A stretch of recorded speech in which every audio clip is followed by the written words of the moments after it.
last few times, we discussed about self-esteem and different aspects of self-esteem, and how having a high self-esteem is mastering the art of being yourself. And to master the art of being yourself, you have to like yourself, or at least put energy and effort into the areas that you find important. So this means that we did this in the first couple of sessions. We define which domains are the most important for you.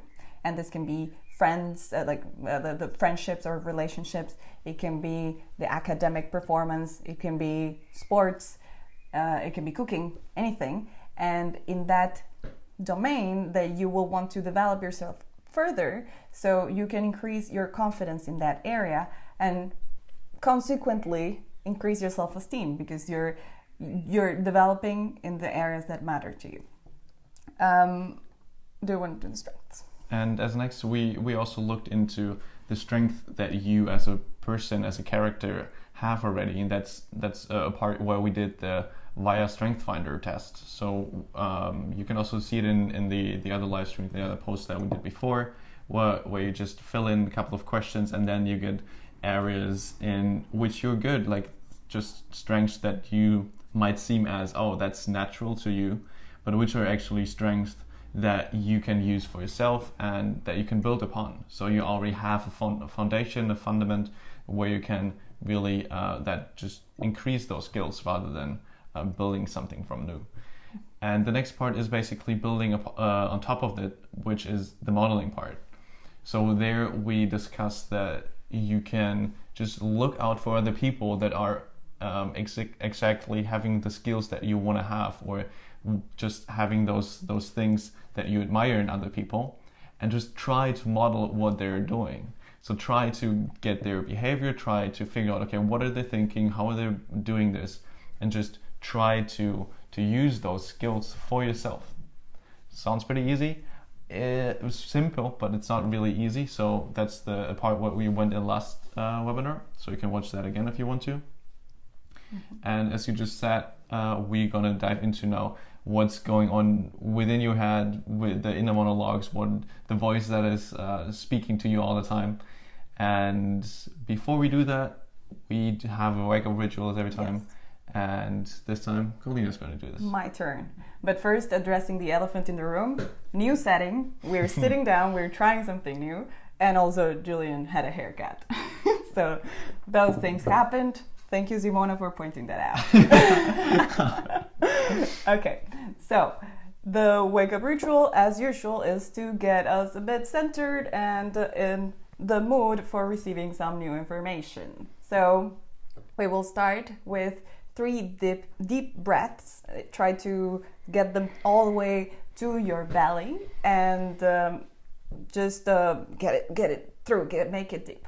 And we will do this together. And when we inhale, we will hold it for a couple seconds, and then we will release.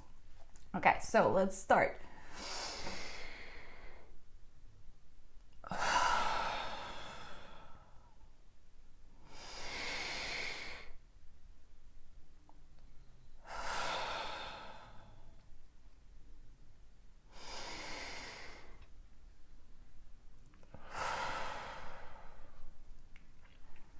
Okay, and now we will do some shoulder movements, and it can be circles or it can be whatever feels good. We can do a couple circles forward and a couple circles backwards. Oh, okay, weird back noises happening everywhere. And now we will focus on our head and make our head move a little. So this time, instead of making circles, we will again go for the yes and no. So we will start with yes, and we just tilt our head back and we go forward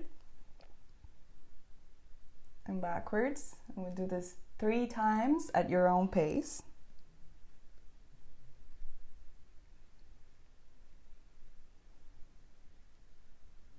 And now the no.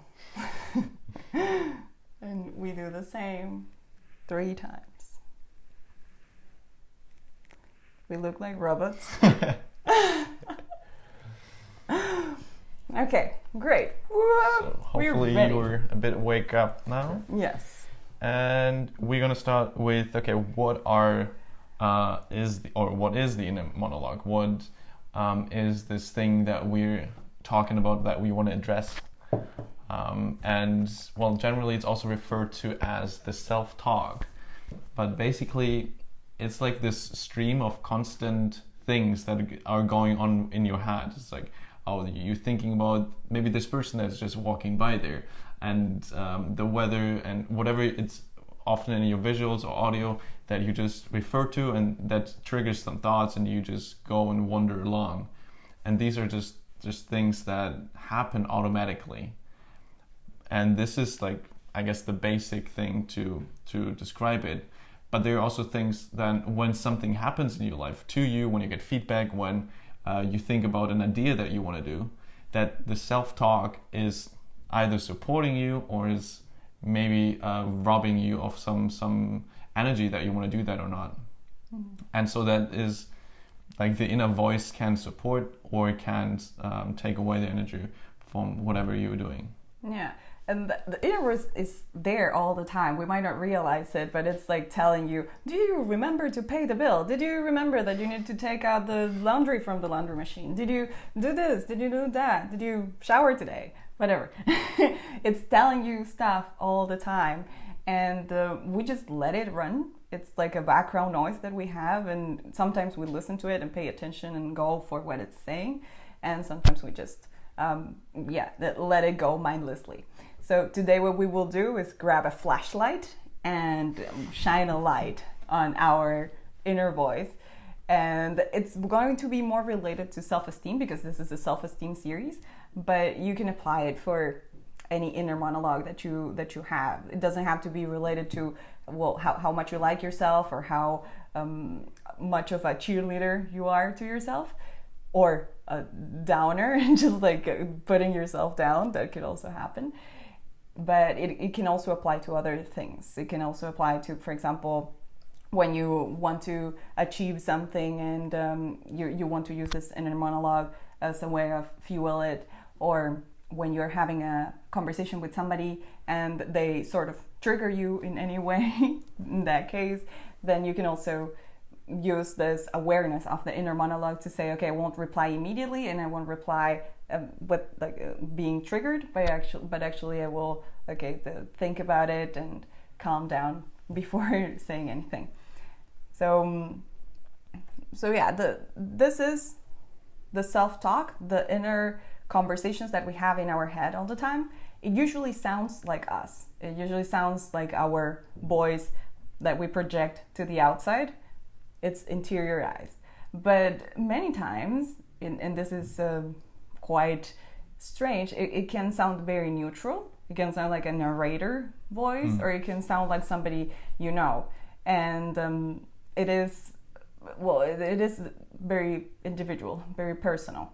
So there's no right or wrong way to do self-talk, to do the voice of yourself. No, most of the time it just feels like it's happening. You're not actively encouraging it. You're not actively listening to it, but it's just there. It's just like a background chatter. What's all the time going on, and so we're not really directing it. We're not really looking at what it's telling, but rather, okay, we just follow along with it because that's kind of what we all the time do. Yeah. And what we need to do in order to use this inner monologue, this inner voice, in our favor is to assess the quality of conversations that we're having with ourselves. Assess the quality of conversations. This is important because if you're having conversations that are just putting you down or making you drift away from your goals or distracting you, then it's going to be confusing and it's going to blur your vision of where you're going. And instead, if you are using this voice to your favor as your cheerleader, as a way to fuel things, then it's going to have a completely opposite effect, and it's going to make you achieve this goals that you set up to. or at least it's going to make the process more enjoyable. Because yeah, you can imagine, like, if you are running a race and you're the whole time thinking, I'm going to lose, I'm going to lose, I'm going to lose, I'm going to lose, it's not going to be fun, it's going to be a bad experience. But if you're running and you're like saying, like, you're doing great, just go, and just cheering yourself up, then at least you're going to feel okay while doing it, even if you don't win. So yeah, that's an important topic, like the quality of conversations that you have with yourself. And to go a bit deeper into that, or to like experience that, because most of the time, as we said, it's going just in the background, just happening. We wanted to trigger it a bit and want to see what's happening in your head when we just play with it and observe it. Mm-hmm. And so for that, we have a short little monitor exercise that you. So we will have 4 phrases or 4 sentences that we just say and put in also in the comments, and you just try to observe what thoughts are immediately coming up. Just whatever after there is this instant and normal conversations or chatter, what you have usually with yourself. And it sounds super normal for you, that's like, oh, yeah, obviously this is going to happen, but it's most certainly different for every one of you. Mm-hmm. And so that's very interesting to look at, because we take it as granted, we take it as our standard or complete normal, but it's not. Mm-hmm. And so that's what we look at with the next exercise. And it can be confronting, because you will say one of these phrases, you just choose one of these phrases that we will share with you, and when you choose one, you will get immediately a response in your brain. Like when you choose it and you integrate it and say, okay, I believe this, just as a game, then your brain is going to respond to you immediately. So we just want to listen what the brain has to say and like what the quality of this conversations is right now. So it's just monitoring. We're not affecting it. We're just letting it run wild. The phrases that you can choose from will be in the chat, but I will tell them to you as well. Choose one and take a few seconds to just have this conversation with yourself. So, first phrase, I am a great person. Second phrase, I have a lot of potential. Third phrase, I am beautiful. Fourth phrase, I am smart. Choose any of those that calls your attention and see what happens.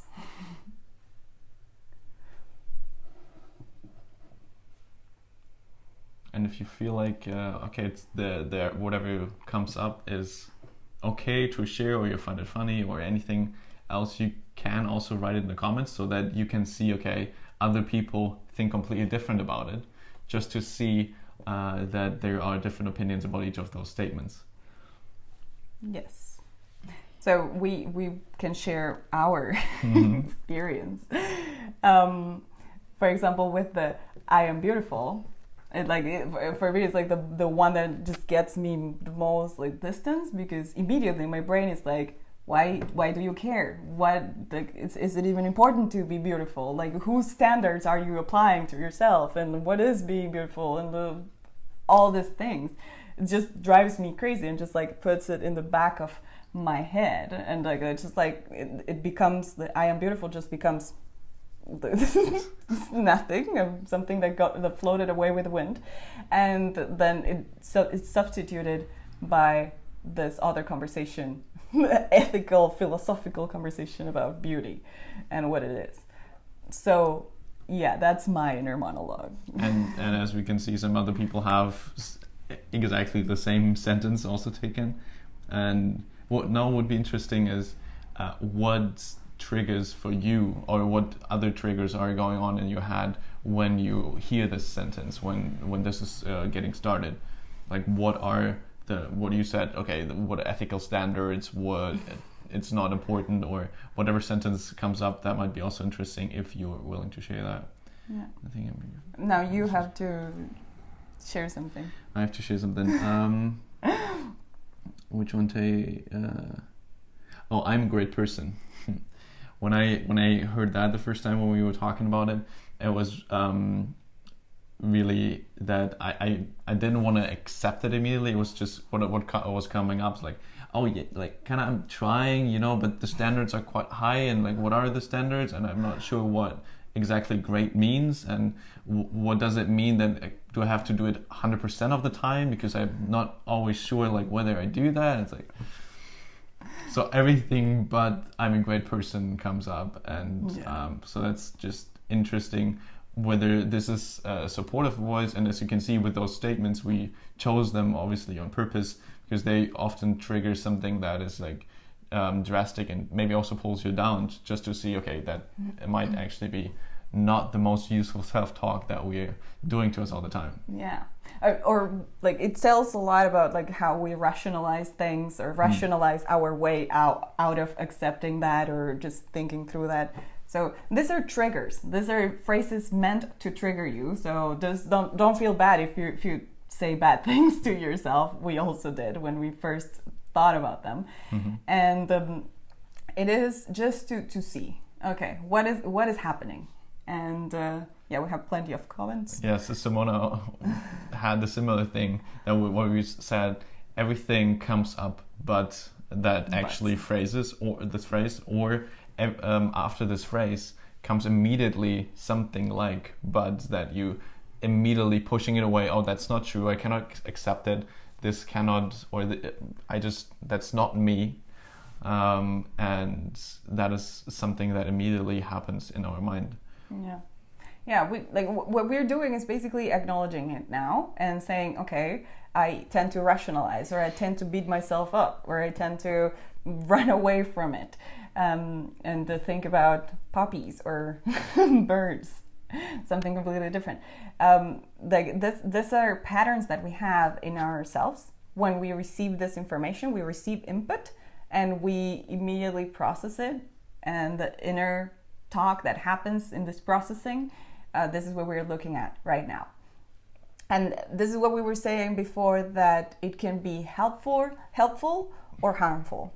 So, or neutral. It can also be neutral, and anything in between, basically. But it is important that we acknowledge it. So if we are not happy with the way that things are, we can change it. So in this case, it's really hard to change it. It's not something that you can say, I am beautiful, and believe it immediately and just accept it fully, embody it. It's not like that. So what we will do is, the next time we do this exercise, we will do it with it's usually called counter monologue, but it's not a counter monologue. It's going to be simply another voice in the discussion. So basically, we're making you have multiple personalities. In hopefully healthy sense. Just for an exercise. Yeah. It's just to try it. Yes.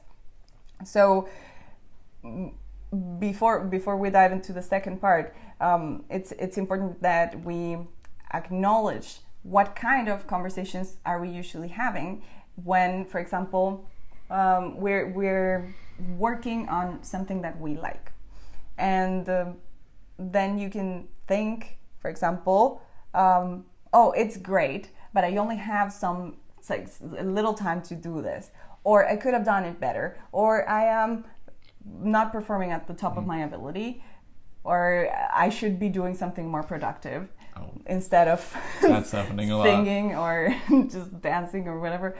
So we are not only just ruining the momentum that we have with this thing that we actually like, we're also just like butchering it and getting our minds out of it, and well, this is just not helpful at all.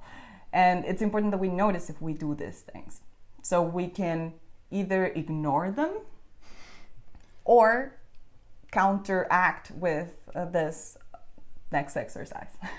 Yeah, just realizing, okay, that might be not useful right now. And as soon as you're aware of it, as soon as you see, okay, that's happening right now, then you can make a change.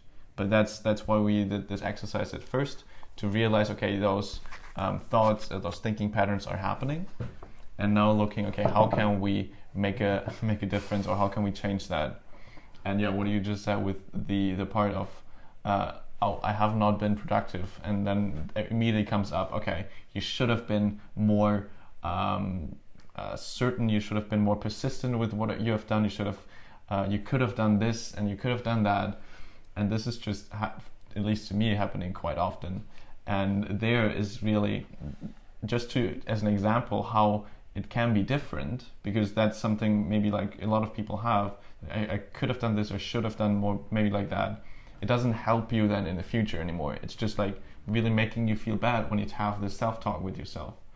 But another perspective could just be that you bring in, oh, okay, it didn't work out there, but now I just try again, or I try to do the best I can do tomorrow. Because that's the only thing that actually is useful or helping you, rather than putting yourself down and putting you in a bad mood, because that's making you even less productive. Yeah, definitely. So, okay, let's dive into the second part of the exercise. For this part, a few sessions ago, I think 2 sessions ago, we asked you to use your strength and create a person and have a conversation with this person about a goal that you have. And the strength, if you don't know what your strengths are, you didn't do the test. Are we linking it? Yes. Yes. Okay. Important to know your strengths. So if you didn't do it, we recommend you do it. And just take one of your top 3 strengths or top 5 strengths and use that to create an imaginary character, a person that is, for example, super kind or super fair or super honest or super loving. And you just create this character and you invite that character into the conversation that you have with yourself. And this time we will use a different phrase. So the phrase that we will use for this exercise is, I have a lot of potential. And see what comes up. And just listen to that inner voice, what it's telling you. I have a lot of potential. And once you listened to what it has to say, if it's something that you're not happy with, then just bring this other kind, fair, honest person into the conversation and adjust. That new conversation can be, for example, I have a lot of potential, but I don't work. I'm not working to fulfill it, or potential is useless if you don't apply it. And then you can bring the kind voice or the loving voice and say, yes, but you have to be kind with yourself and accept that sometimes you are not in the best shape and you cannot always perform 100%. It's fine. Forgive yourself for that. And or maybe look at what you have done before already. That's like a little bit of gratitude. Oh, I did manage to do at least 60% of it, which is better than doing nothing. And so just acknowledging those parts is also sometimes already helpful. Or maybe if you don't have like this strength person because you didn't do the test, or maybe just take a good friend of yours who's always supporting you. Or maybe this perspective, what would you tell another person that is saying that to themselves? Yeah. That is always super triggering for me when I need to think about it. Okay, what would you say yourself instead of, Yeah, it's funny. I do. We do that to each other all the time. It's like, what would you say to if I said it?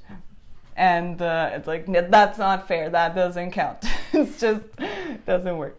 But yeah, like for example, the other day he was struggling with an assignment, and then he was like, yeah, I didn't want to bother you. And I was like, well, what would you say if I said that? It's not a bother. It's not like I can help you.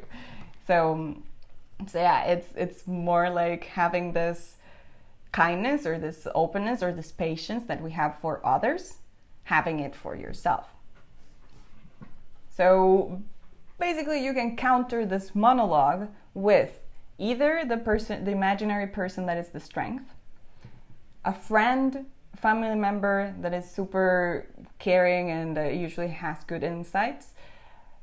You can think of yourself talking to another person and advise them this. And you can even think of Oprah. I do that. I think of Oprah, how Oprah would do it. No, I'm just kidding. It works. It works. But whatever your idol is, whatever your like a person you admire, would deal with the situation. And it's just imaginary. It's just bringing some counterbalancing forces into the conversation, if the conversation is too negative. And if something else came up now, or a positive direction, or something else pivoting, or what the imaginary strength would say, you can also write that in the comments so other people can see, okay, oh, I can see that in a different light. I can maybe adjust that, and haven't seen that perspective yet. Because in this sense, we are relatively limited. We think, oh, there's only this option or that option, but there are a lot of different parts in between that you can adjust, or completely different perspective that's looking from above, or whatever. There are a million ways on how to look at, okay, what was this? And I have a lot of potential. There are a million ways to look at this. And that's just interesting maybe to see that from another perspective. Yes. So we notice it's a lot of options.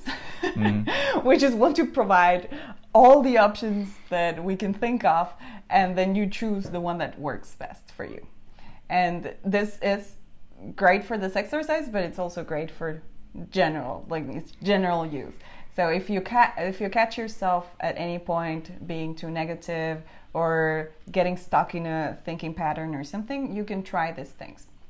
Whichever you choose, whichever one you like. And then another part that might happen if you try to counter this thinking pattern or thinking process with a different thinking process, then you just get completely mixed up and completely just drawn into the thinking, and eventually also in the overthinking part. Mm-hmm. And when this is happening and you cannot counter with another counter perspective, then it might be really just best to let this thinking rest and do some sports, do something completely else, random, even just distract yourself watching YouTube or whatever, just to get out of this rut, get out of this thinking pattern, that you can switch it up at some point. Yeah. So that's very important, that you not get super drawn into this at some point when you just feel like, I need to think differently now, but then you start thinking again how you think. You think your way out of thinking. That's a lot of thinking. So sometimes it can really be that you're stuck there and just doing sports, doing something stupid, doing something random, or just distracting yourself might be a way to stop the thinking pattern and then look at it later on from a different perspective. Yeah, and as also like we're giving too many tools. It might be overwhelming. So if just take what you need and the rest you can leave behind. But also what is really helpful is when you are having this the hamster wheel of thoughts, then you can write it down and look at it like more objectively, or like more from a distance, and you can even find ways to counter your argument or just talk yourself out of this way of thinking. So yeah, these are a bunch of tools that you can use with your inner monologue or your self-talk to make it more adaptive or helpful for your path. And maybe I really like to look at what we talked about now in this half an hour, is that we sort of looked at, okay, what is the self-talk, what is the inner monologue? It's just like the inner chatter, what is going on all the time. And we, with this small little exercise here, we just looked at, okay, what is triggering, what is actually happening, so to assess it and to be aware that this is actually happening. Mm-hmm. And then again, looking at, okay, is that good, is that useful, can we integrate that? And another tool was to the exercise of, okay, how can we counter this, how can we switch it up, how can we change it? And now we slowly get into how can we use that for our identity building, like the step-by-step identity that we would like to have. So this inner chatter, this inner monologue is also part of our identity most of the time. And to also create the identity that we like, that we want to have, we also need to switch that up combined with the self-talk. Yes. It's a huge player in the identity game. If you want to have a conversation with yourself that is more positive, that more encouraging, that has more faith in you, then changing the inner monologue is key. So yeah, this is just a part of the whole self-esteem building and the identity building that we are discussing. Another part, let's just break it down. Let's just bring the players. Let's assemble the team for creating this identity that we want, that we like, and mastering the art of being ourselves. So we first talked about having clear which domains are important to us and which areas are important to us. So first, I highly recommend that you search which are these areas, this interest, this important, what is the word? Important circles. Domains. Let's just use domains. These important areas of your life. And just find those and make sure you're giving attention to them and putting energy in improving in these areas. Another thing that you can think and focus on is what are your values. And this is very subjective. Like, what do you consider as values? What does that mean to you? But just try to think, for example, I like to be a kind person, or I like to be compassionate, or I like to always be helpful when I can. So these are things that you value that are essentially your values. So I would say that just like maybe try to find 3 or 4 of these things that you live by. Organizations do it. Organizations create their mission and vision and their values. And this is just to have everybody on the same page on how they should behave when they are facing a situation. So if you define what your values are, then you will be able to, when you're faced with a situation, you will be able to see, okay, more in a rational way or more of a value-oriented way to define if this, is this path, this reaction aligned with my values and the person that I am, or should I go this way instead? And then the last part, what we looked up also in the modeling part is the goals. So what goals do you have? Not only with like building your personality or building your identity, but really, okay, what would you like to achieve? Whether it's in career, academia, relationships, any area that you want to get better in, really setting some goals. And there it can be helpful, as we said, like in the modeling part, that you just look at another person who already achieved that, or who is achieving those things that you would like to acquire, and just look at, what are they doing? What is the behavior that they show, and what are the things that I need to acquire in order to get there? Mm-hmm. That's just the basic thing of the modeling, and that can be super helpful when you set goals for yourself and want to move forward in those directions. Mm-hmm. Yes, so again, domains that are important for your life, values that you have, and the goals that you have. It's important to mix all of these things into your identity so you can define the person that you want to become, like the direction that you're taking, and basically your spine. You're just like creating the spine to support this personality, this self. And also, it's really important to go back to now and say, okay, what do I have now? Because these are all the things that I want. These are all the things that I will find and move towards. But now you have strengths already. You already found your strengths. If you didn't, you can do the test and find your strengths or think about them. You don't need the test really. You can think of which strengths do you have. And also your potential.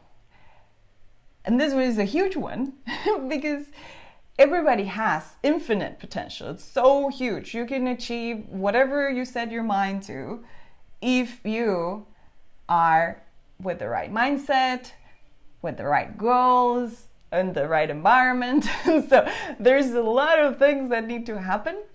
And the potential is there.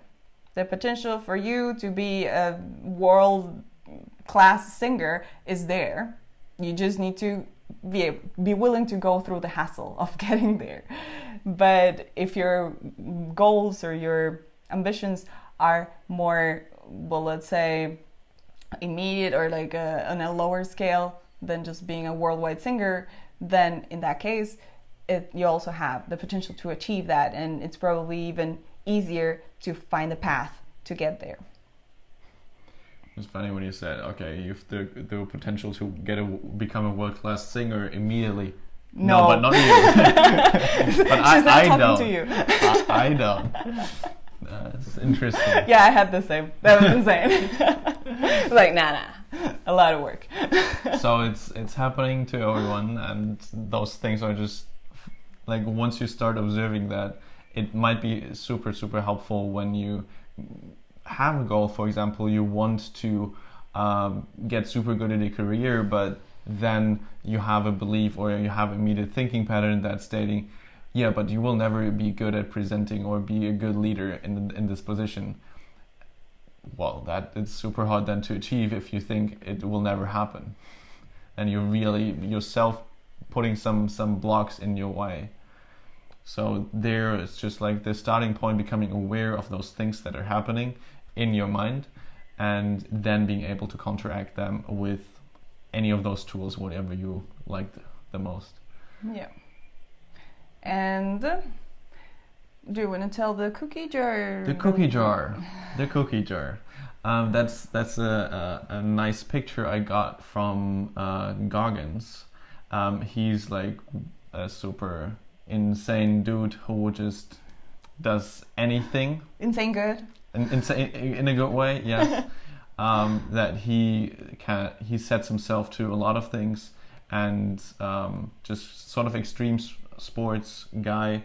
And what he refers to in the cookie jar, or with the cookie jar, is that whenever you are in a good state, or you have some things that are supportive, or you maybe like write down what your strengths were telling you, then you literally write that down and put that into a jar or into another box or something like that.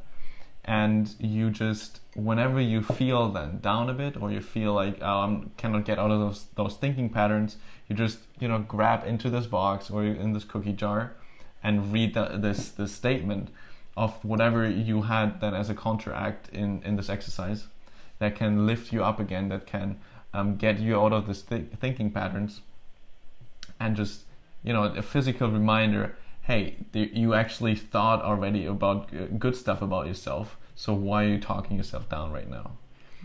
And yeah, that might be a very good and easy tool for you to get out of those thinking patterns and slowly build up this new identity of yourself supporting yourself, and changing this or switching this self-talk up. Yep. Yeps. So, to recap, because we covered a lot. We said what is self-talk and what is the inner monologue. We defined that this is the voice in our heads.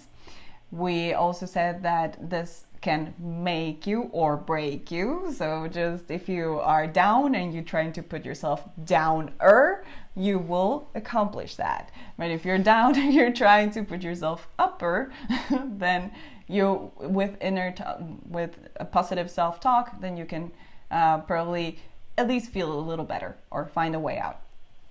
Afterwards, we did the exercise and we checked to see how your voice is activated when you just put some input in there.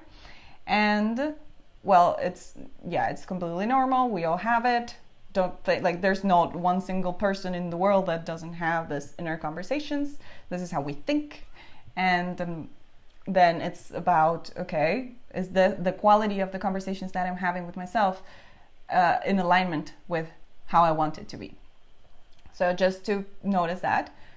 And then we said, if it's not, then there are a bunch of ways to counter this negative self-talk. And we can do it with either more talking from somebody else, like taking a different perspective, or you can do it by getting out of your head and not thinking, stopping the thinking. And afterwards we went to the identity building, and that to build your identity you need to define which domains are important to you so you can get confident in them. You need to define your values so you know what's your stance in life, and you need to get some goals. Get some goals in the areas that matter to you, and that way you have sort of a compass on where you're going to. And the tools that you already have to get there are your strengths and your potential. Ta-da! So if you have questions, you can start asking.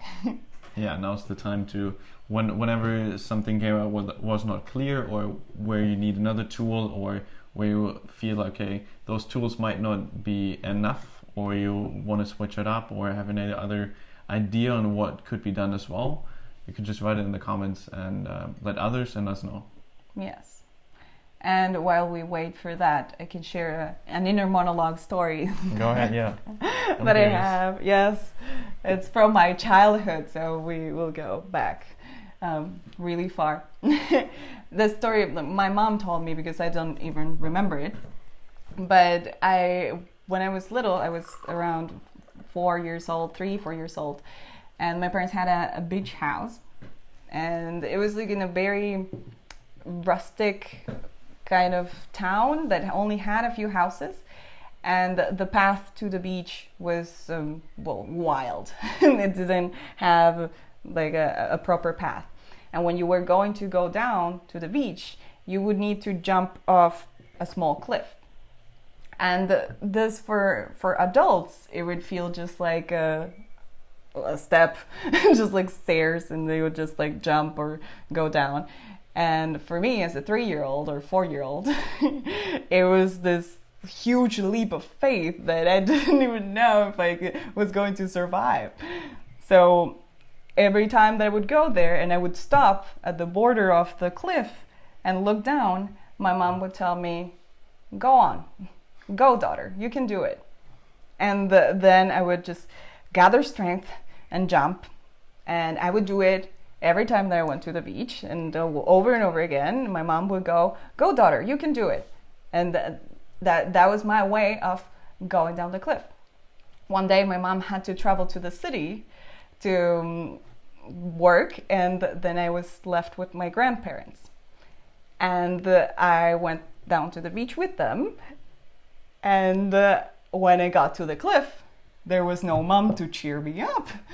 And then I was standing on the border of the cliff, and my grandma saw me, and she came close because she thought I was saying something, and I was saying to myself, "Go daughter, you can do it.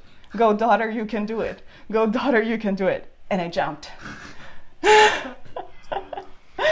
So I had interiorized that positive encouragement that I got from my mom. I incorporated it, and when my mom was absent, I was able to still use that to power through. And it's funny because my mom still uses this until today. Like if I have 3 exams in 1 week, or if I have like a bunch of projects to hand into or whatever, then she's like, go daughter, you can do it. And then I just get triggered, and then it's like, okay, I have potential. I can probably achieve this. It's just a matter of focusing. So yeah, this is how useful and positive self-talk can aid you into achieving whatever you want. And it's important to reflect on this, to see if we have this positive things or if it's just either neutral or negative stuff. And if it is like that, then we can change it. And it might also be useful to look at, like, when something like this is already happening, that you have a phrase or something else that you're positively talking to yourself, then you might be able also to incorporate that into other areas. What you did, like with the exams, to really just push yourself in those areas, and being able to overcome other obstacles with a self-talk that you learned just somewhere else. And maybe also build this cookie jar. Yeah. But it really becomes a part of you eventually. If you repeat it often enough and if you generalize it, then that is going to be your approach to life. So if you are negative now, but you would like to be more positive, then by starting to change the phrasing of the inner monologue and the conversations that you have with yourself, eventually this will become your default. This will become the natural way of being. So I don't see any questions. Any other comments that you would like to make? Comments, yes, exactly. You can also share something about your inner monologue, or something that you would like to put out there. Yeah. And yeah, we will just talk about the next time then. Mm-hmm. And next time is the last episode of the Self-Esteem series. Next time on the Self-Esteem series. And we will grab everything and make it more of like a compact package of how you can use all these tools to create this identity, to apply to your life. And we will also do a meditation that is for you to discover what makes you happy, or your best version of yourself. And we will provide some self-care, self-love tools to aid you in this process of building up your self-esteem, getting a higher self-esteem, and eventually having a really good, healthy self-esteem. That is a very good comment. And that's already an inner monologue or an inner self-talk that we have and tell ourselves. Say it. I'm saying it's hard to break old habits, and already with that in mind, you limit yourself of breaking it faster. And it can be that with that in mind, that you just don't try as many things, or you're not willing to lose other things or let go of things that you might actually want to do. And so it's just like a funny thing when reading it. But yes, generally it's a lot harder to break habits that you have run into for like the last 20 years, for the last 10 years. That's takes a lot more time usually to change it, to switch it up, because we're so used to it, and we have this just connections in our brains that got so strong that this is the first and quick response that's happening to us. And there it's really just try and effort and just over time. She actually said give yourself time and be kind to yourself. You gotta be patient. These things Rome was not built in a day. So if you want to be happy, if you want to have this good self-esteem, if you want to change your inner monologues, all these things take some work, persistence, and patience. And what also is super helpful then, because these are all things that take also energy, they're difficult sometimes, is if you just get another person who's supporting you, who is, or this voice of a best friend of yours that is just you know, whenever you are in such a state, you can tell the friend and you get the support. That is usually a lot easier. And you just build this group of friends that whenever something is going on, you can just turn to, and they help you to get out of this rut again, to eventually then over time get to the point where you want to go. That's just easier than pulling yourself out all the time with your own energy. Yeah, alone. It is a lot more work if you're on your own. So it's good. It's good to talk about these things with people. Great. So on that note, if you don't have any other questions, then this is the live stream for this week. Yes. And yeah, hopefully see you next week, where we just round everything up and give you some extra tools. You have to Bye. go there. Yes, I have to go there. Bye.